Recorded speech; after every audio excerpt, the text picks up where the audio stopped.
Ketika Minangkabau dikunjungi oleh Raffles pada bulan Juli 1818, ia mengatakan bahwa pemandangan yang ia saksikan di Minangkabau mampu menyaingi segala pemandangan indah yang ada di Jawa. Iya, Raffles yang merupakan letnan gubernur Inggris untuk kawasan Hindia Timur pernah mengunjungi Minangkabau di detik-detik terakhir kemundurannya. Yang bisa dilihatnya hanyalah puing-puing dari istana yang terbakar akibat perang saudara yang terjadi di masa itu. Dari sini, Raffles mendapatkan visual betapa megahnya peradaban Minangkabau pada masa sebelum kedatangannya itu. Video ini dibuat untuk memberikan gambaran mengenai kemegahan kemaharajaan Minangkabau, yang mana hal ini diwujudkan dengan besarnya pengaruh Minangkabau, sehingga berhasil menjadi suatu kemaharajaan besar. Francois Valentin dalam catatannya menulis bahwa pada masa itu, Minangkabau dipimpin oleh seorang kaisar. Hal ini cukup menarik karena ungkapan tersebut menyetarakan Minangkabau dengan kekaisaran yang ada di Eropa. Ungkapan seperti ini juga lazim bagi kerajaan lokal yang ada di Nusantara.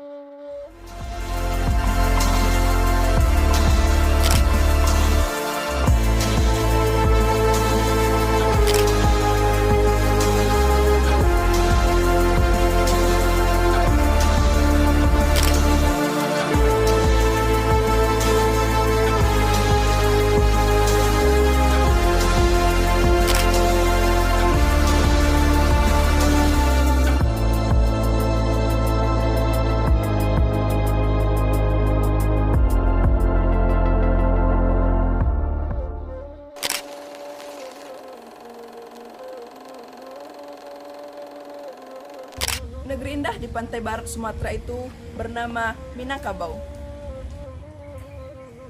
Ia berkembang dengan memanfaatkan potensi sumber daya alamnya untuk membangun peradaban. Pengaruhnya masyhur hingga ke seantero Nusantara. Sehingga Minangkabau muncul bukan hanya sebagai nama sebuah suku bangsa, melainkan sebuah kerajaan besar. Minangkabau, jika diidentifikasi secara umum, memanglah hanya sebatas suku bangsa yang mendiami pesisir barat Sumatera. Namun, ia juga dikenal sebagai induk munculnya kerajaan besar, seperti Dharmasraya atau Malayupura dengan Pagaruyung. Dharmasraya muncul ketika Sriwijaya telah berada di detik-detik terakhir keruntuhannya, setelah tak berdaya membendung serangan dari Chola. Di sanalah Dharmasraya bangkit menjadi imperium besar, pengganti Sriwijaya yang memindahkan pusat kekuasaannya dari Palembang menuju hulu Sungai Batanghari dan kemudian Surwaso. Pada tahun 1347, Adityawarman memindahkan pusat pemerintahannya ke daerah yang sekarang dikenal sebagai Pagaruyung.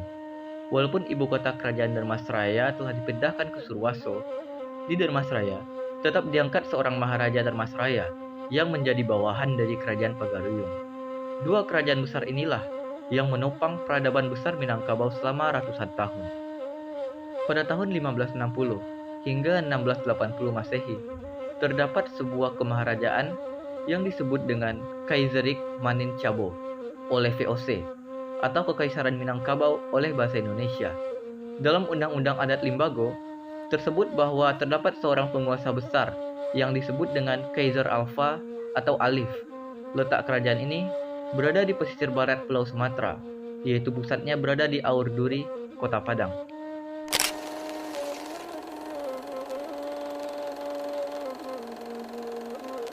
Minangkabau telah tumbuh menjadi suatu kemajuan besar terutama pada masa Pagaruyung.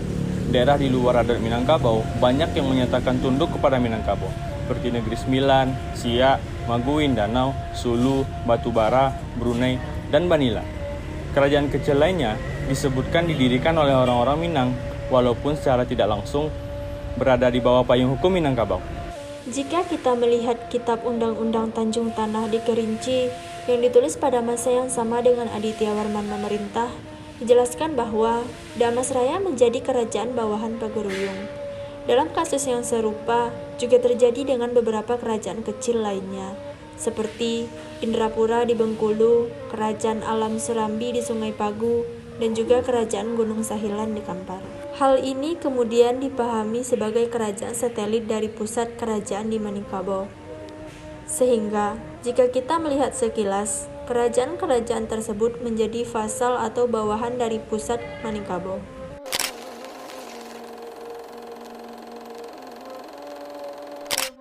Kekaisaran adalah kesatuan politik yang terdiri dari berbagai suku, bangsa, dan negara di bawah suatu pemerintahan.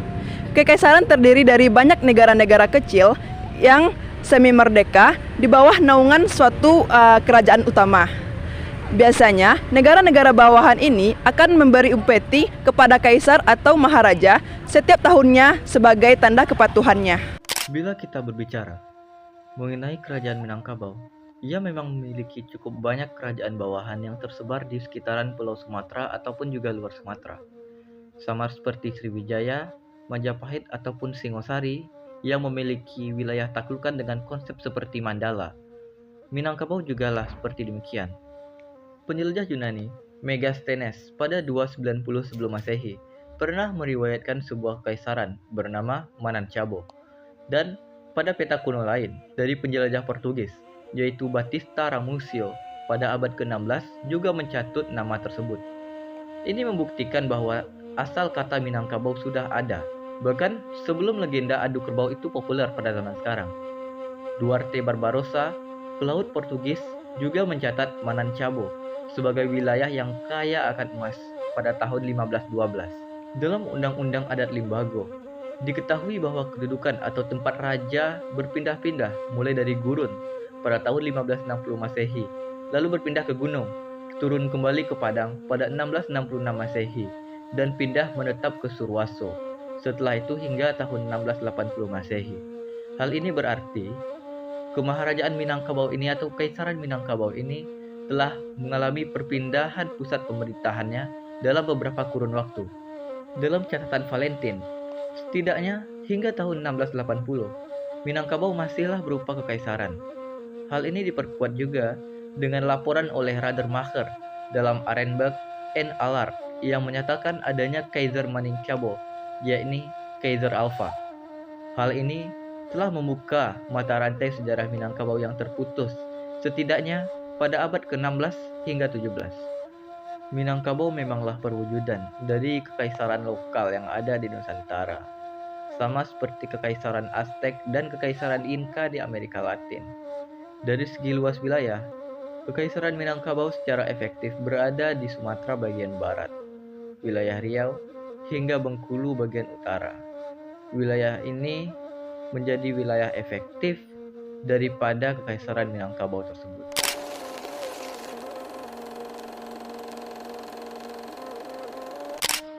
Aceh pada tahun 1570-an dilanda krisis suksesi yang menyebabkan terjadi banyak konspirasi dalam pengangkatan dan pelengsaran seorang sultan.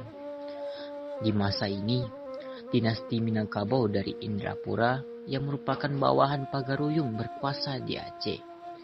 Sultan Buyung atau Sultan Ali Riayat Shah II didaulat sebagai Sultan Aceh untuk tahun 1585 sampai 1589, yaitu pada masa terjadinya krisis perebutan kekuasaan di kalangan bangsawan Aceh. Data epigrafi menunjukkan bahwa Sultan Buyung adalah putra dari Munawar Shah, putra Muhammad Shah, putra Al-Malik Zainuddin. Kenapa Sultan Buyung bisa berada di Aceh? Karena adiknya yaitu Raja Dewi menikah dengan Sultan Mughal alias Sultan Sri Alam yang menjadi Sultan Aceh untuk masa yang singkat pada tahun 1579. Kehadirannya di Aceh bersama seorang adiknya yang janda hanya 2 bulan menjelang terbunuhnya Alauddin Mansur Shah. Menurut kronik, peristiwa ini terjadi pada tahun 1585. Alasan kuat atas pemilihan Sultan Buyung tidak diketahui, tetapi ada kemungkinan karena tidak adanya kandidat sultan yang dewasa di kalangan kerabat sultan yang terbunuh untuk mewarisi posisinya. Namun, pemerintahannya berlangsung singkat setelah ia terbunuh pada tahun 1589. mengakhiri krisis yang sudah terjadi selama 10 tahun. Setelah kematiannya, Sultan Alauddin Riyad Shah Al-Kamal dari dinasti Darul Kamal naik ke tapuh kekuasaan.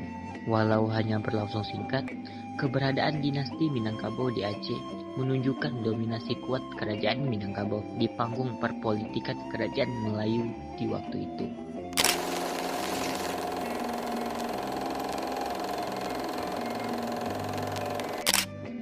Minangkabau yang dikenal sebagai suku bangsa yang mendiami pesisir barat Sumatera, sejatinya adalah sebuah kerajaan yang megah dan penuh kemuliaan, dengan pengaruh yang membentang luas, merasuki setiap sudut Nusantara. Minangkabau melahirkan kerajaan-kerajaan agung seperti Damasraya dan Pagaruyung, serta memiliki wilayah-wilayah bawahan yang terhampar jauh hingga ke Aceh, Johor, dan tanah yang lebih jauh lagi hingga ke Filipina. Struktur kekuasaan yang diterapkan oleh Kemaharajaan Minangkabau ini mirip dengan konsep Mandala yang dimiliki kerajaan-kerajaan besar seperti Sriwijaya dan Majapahit. Menegaskan bahwa Minangkabau bukan sekedar kerajaan biasa, melainkan sebuah kekaisaran besar yang memiliki pengaruh politik yang kuat dan tiada tanding. Bahkan pada abad ke-16 hingga ke-18, dinasti Minangkabau turut mewarnai dan memengaruhi perpolitikan di Aceh dan Semenanjung Malaya, menegaskan betapa dominannya mereka di panggung politik kerajaan Melayu. Dengan wilayah yang luas dan pengaruh yang mendalam, Minangkabau adalah simbol dari sebuah kekaisaran lokal yang menakjubkan, yang meninggalkan warisan abadi dan membekas di hati.